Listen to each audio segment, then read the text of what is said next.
किसी ने बड़े कमाल की बात कही है कि लोग अक्सर कहते हैं साथी तुम संघर्ष करो, हम तुम्हारे साथ हैं। लेकिन वाकई में अगर लोग आपके साथ होते हैं तो संघर्ष करने की जरूरत ही नहीं पड़ती। हाय गाइस, मेरा नाम है आरजे कार्तिक। एक छोटी सी कहानी। ये कहानी एक जौहरी की, जिनकी यंग एज में डेथ हो गई। उनके इस दुनिया से चले जाने के बाद में परिवार में उनकी वाइफ थी और एक बेटा था। छोटे बच्चे को एक दिन माँ ने बुलाया और कहा कि बेटा, अब हमारे पास में जो सेविंग्स थी, जो पैसा था, वो धीरे धीरे खत्म हो रहा है। हमें पैसों की जरूरत है और तुम्हारी पढ़ाई का खर्चा है, घर का खर्चा है, काफी सालों तक ये चलाना है। इसके लिए जरूरी है कि अब मेरे पास में कुछ सामान रखा हुआ है, गहने रखे हुए हैं, उनको ले जाकर के मार्केट में बेच दो। माँ ने एक ज्वेलरी की पोटली लाकर के बच्चे के हाथ में रख दी और उससे कहा कि जाओ बाजार में जाकर के इसे सही दाम में बेच करके आओ। तो उस लड़के ने पूछा कि माँ, कौन सी दुकान पर जाऊं, आप बताइए।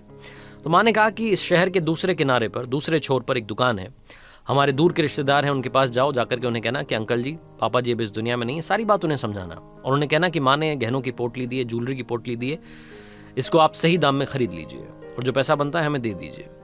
बच्चा गया, जाकर के उन अंकल जी की दुकान पर सारी बात उन्हें समझाई, सारा रिश्ता समझाया। फिर उसके बाद कहा कि पापा अब इस दुनिया में नहीं है, एक बीमारी के चलते उनकी डेथ हो गई है। माँ ने कहा है कि ये गहनों की पोटली जो है आप सही दाम में खरीद लेंगे, आप हमारे रिश्तेदार हैं। सारी बात छोटा बच्चा था, समझाने लगा। उन अंकल जी ने वो गहनों की पोटली ली और उसके बाद में वो ज्वेलरी को लेकर के अंदर दुकान में गए, वापस बाहर आए और वो सारी ज्वेलरी जो थी, वो सारी पोटली जो थी, उस बच्चे के हाथ में रख दी और उससे कहा कि बेटा एक काम करना, ये गहनों की पोटली वापस ले जाकर के अपनी माँ को दे देना। लड़के को ला कि शायद मना कर रहे हैं। फिर उन्होंने कहा कि अरे नहीं बेटा, तुम ज्यादा मत सोचो, मम्मी को जाकर के कहना कि मार्केट अभी मंदा चल रहा है, अभी सही दाम नहीं मिलेंगे, इसलिए अभी इसे संभाल करके रखें। जब मार्केट ठीक हो जाएगा, जब सही दाम मिलने लगेंगे, तब हम इसे बेचेंगे ताकि तुम्हारा फायदा हो सके। और रही बात तुम्हारे खर्चे की, तुम्हारे पढ़ाई के खर्चे की, तो चिंता मत करना, तुम्हारे अंकल जी बैठे हुए हैं। तुम बस मेरा हाथ बटाने के लिए शाम में स्कूल से जब पढ़ाई करके आओ, शाम में 1-2 घंटे जब फ्री रहो, तो आकर के यहाँ पर काम सीखने लगना, तुम्हें भी काम आ जाएगा और मेरा भी साथ कोई बटाने के लिए आ जाएगा।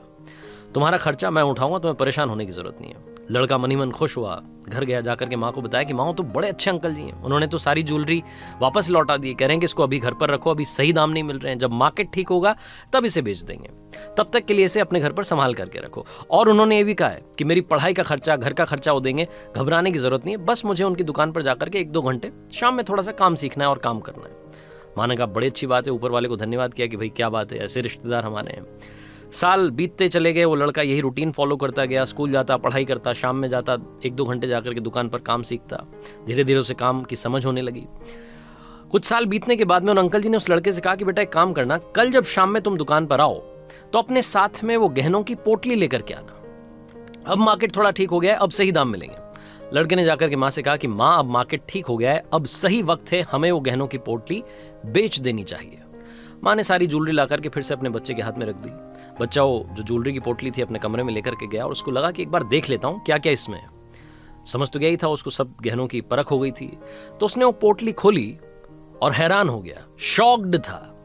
उसे समझ नहीं आया कि क्या हुआ है। उसके पैरों के नीचे से जमीन खिसक गई, क्योंकि वो सारी की सारी ज्वेलरी नकली थी। वो सारा जो गहना था वो सारा फेक था।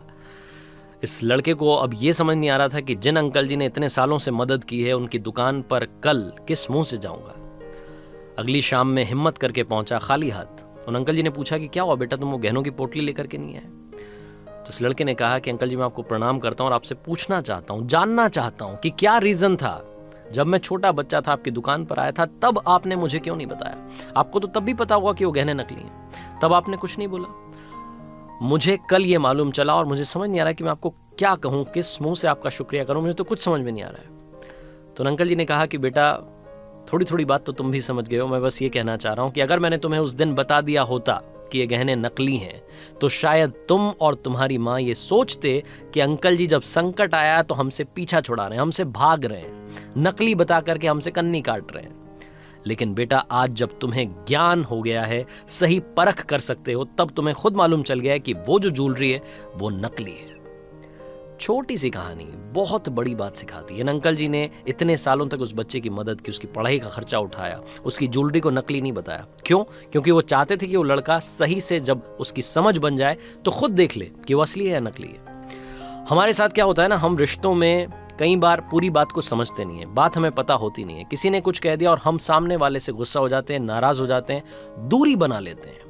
कोशिश कीजिएगा किसी की भी वजह से, किसी भी बात की वजह से आपके और आपके अपनों के बीच में कोई भी डिस्टेंस ना आ पाए।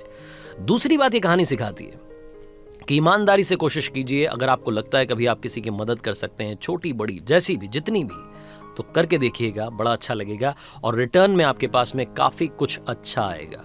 रिटर्न की चिंता मत करना, उसके बारे में उसका ख्याल ऊपर वाला रखता है। आरजे कार्तिक बस यही कहना चाहता है, ज्ञान सबके पास है, बांटनी है तो मुस्कान बांटिए, कर दिखाओ कुछ ऐसा कि दुनिया करना चाहे आपके जैसा। हर सोमवार सुबह 9:30 बजे मेरे सोशल मीडिया हैंडल्स पर, YouTube channel, Instagram handle, Facebook page देखिए एक नई कहानी आरजे कार्तिक के साथ।